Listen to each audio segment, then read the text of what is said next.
এবার কোপায় 70 বছরের রেকর্ড করলেন মেসি। 2024 সালে কোপা আমেরিকার মাঠে নামার সঙ্গে সঙ্গে গর্বের একটি রেকর্ড নিজের করে তৈরি করলেন লিওনেল মেসি। মহাদেশীয় এই ফুটবলার টুর্নামেন্টে সবচেয়ে বেশি ম্যাচ খেলার একটি নতুন রেকর্ড তৈরি করলেন।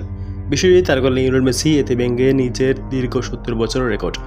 কানাডার বিপক্ষে ম্যাচ দিয়েছিলেন গোলরক্ষক সার্জিও লিভিস্টেনের 1953 সালে করা নতুন রেকর্ড ভাঙলেন আর্জেন্টাইন এই প্লেয়ার। 2007 সাল থেকে শুরু হয় লিওনেল মেসির কোপা আমেরিকা যাত্রা। ফাইনালে ব্রাজিলের সঙ্গে হারে মেসির দল। ফাইনাল সহ মোট 6 ম্যাচ খেলে 2 গোল করে কোপা আমেরিকায় খাতা খুলেন মেসি। এরপর 2011 সালে কোপা আর্জেন্টিনার ম্যাচ 4টি ম্যাচ খেলে টুর্নামেন্ট থেকে বিদায় নেন। নিজেদের মাটিতে হওয়া এই টুর্নামেন্ট গোলশূন্য ছিলেন মেসি। 2015 সালে চিলির কাছে ফাইনালে হারে মেসির দল।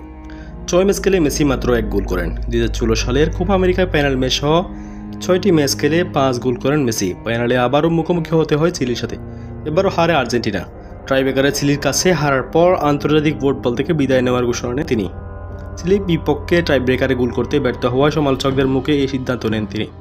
এরপর সমর্থকদের মুখে অনুরোধে আবারও জাতীয় দলে ফিরেন মেসি। প্রিয় দর্শক, মেসিকে ভালোবাসলে অবশ্যই চ্যানেলটি সাবস্ক্রাইব করবেন।